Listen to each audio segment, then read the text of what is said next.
Howdy folks, Little John, and time for 5 on Friday on another cracking stinking hot day. Just been for a swim. Go down and have a bit of a chat with you lovely folk. Anyway, today's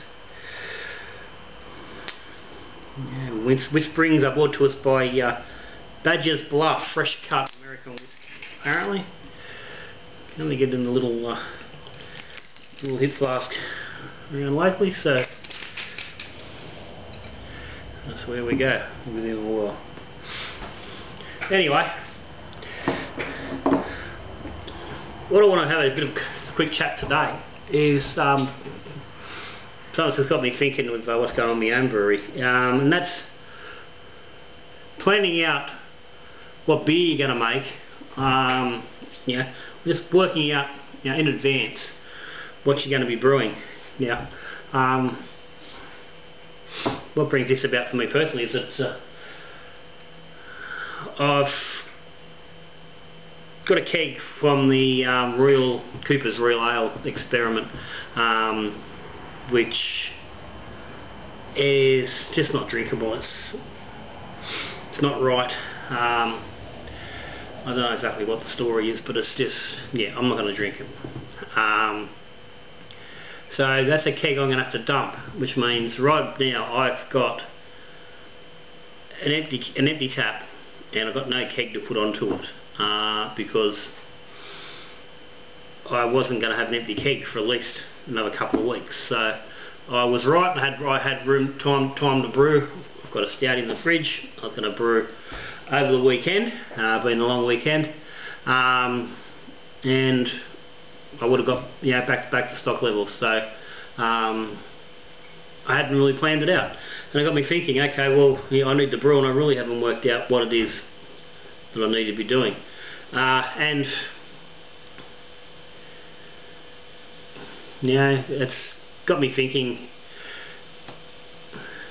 about that process and how we go about doing these things, and then the dramas and the problems that can come along with it. Now, if you're a brewer who brews the same beer week in, week out, brew after brew, or only 1 or 2 brews and that's all you do, then you don't have that issue. You know what you're brewing. You're brewing the same thing this week as you brewed 2 weeks ago, and you'll brew it again in 2 more weeks.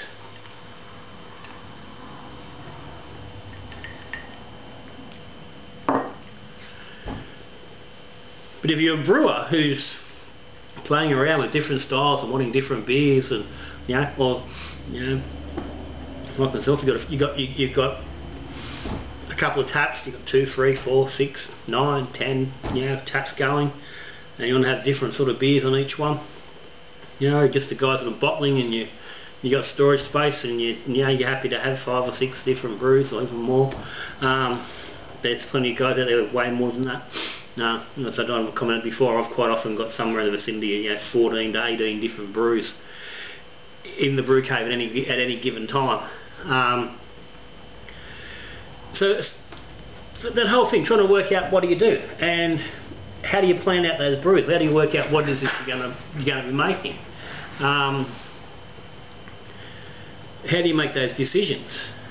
Now, I normally just try to run with, I try to have a mix of just different styles. So I try to have a couple of nice, a lager, and a couple of, a nice easy drinking pale ale, and I might have, a golden ale, an English bitter, and something a bit darker, something a bit more oomph. I might have a dark ale, or a stout kicking around, or just an IPA. There's generally an IPA floating around at some point.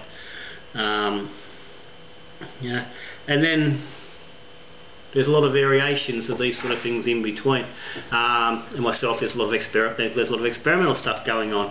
And sometimes it's not necessarily brews that I wanted to brew myself, but it's for the sake of experimenting, we knock them out. And for a large part, I used to plan my brews well in advance. Like, I'd sit down at the start of the year, and I'd have worked out pretty much for the whole year what I was going to brew, when I was going to brew it, when I was going to go into the brew fridge, when it was going to come out, and I could work out fairly accurately when I was going to run out of kegs. when a keg would blow, when I'd need a new one. And it flowed along reasonably well till I started doing these videos and playing around a little bit more and doing things that weren't necessarily within that plan. And now I seem to be going more by the seat of my pants. So quite often I won't know what I'm brewing until a couple of days before I brew it. It does help now that I'm sourcing bulk grain and I've got my yeast bank back up. I've got a freezer full of hops. So I don't need to be buying stuff. I used to have to buy my stuff in basically as I needed it. So I did need to know in advance what I was going to do. So I'd order my grain the week before I needed it. And so I couldn't really change what I was doing because I didn't have stuff sitting around. Where now I can. So I can sort of, you know, I can wait till, you know, Wednesday night to get an inspiration for what I'm going to brew on Friday, and then, you know, pull out a yeast that's going to work with that. Get it started going and work with it. And that's fine if you've got that situation, you've got the stuff sitting around and you can do it. But it doesn't always work. And I was thinking back and looking at like what's happened in the last, you know, sort of 6 months, the things that have sort of really played around with that, the system and the order that, you know, things needed to happen. I had the son's wedding back in September. So I had to brew the wedding beer for the guests, the Russian Imperial Stout. So that's a beer I would normally not brew. So that was a couple of weeks of fridge space and time to do that. There's a brew I couldn't get done. Then I needed to get brews which were more fitting to the people that were coming for the wedding, to the family that was coming, that weren't going to be, you know, drinking beers that were pushing boundaries. They want regular, plain, you know, normal sort of beers. So I had to brew them. So what I found was that for about 3 months I hadn't really brewed what I wanted to brew. I'd only brewed beer for everybody else. And suddenly found myself with, you know, free taps running beer that I normally wouldn't have made myself. I got a carton of, you know, 9% stout, which I'm not going to drink in the heat of summer. It'll go alright come next winter, but it hasn't helped me any now. So there's been a little bit of trying to catch up. So, you know, we all have these problems. Go along, we're brewing alright, and suddenly, oh, hang on, we're having to do, and everyone's coming over, and okay, I need to brew something a little bit more sedate. And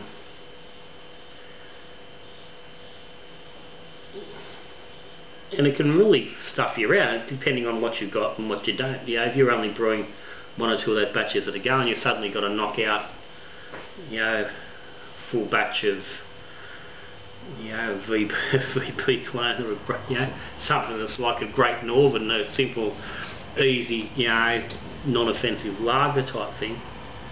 It can really stuff up your process and your, you know, and your production run and getting things done. And you see guys online quite often that because of a party or a get-together, you know, they're out of beer, and the weeks following they've got nothing to drink, and they're resorting to buy commercial beer. Now,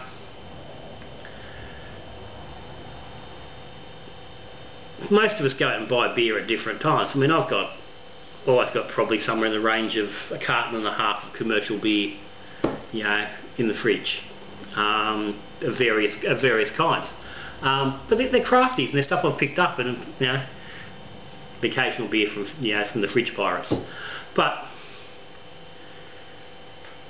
when it comes to just having your everyday beer that you're going to have each afternoon after work and on the weekend while you're doing the lawn, or you're hanging out with the mates on Saturday night, or whatever it is you're doing, the whole point of being a home brewer is that we don't have to be going out and buying them cartons and stuffing around with them, and, you know, we want to be drinking our home brew that's saving us money and getting the, you know, more of the beer that we want to be drinking. So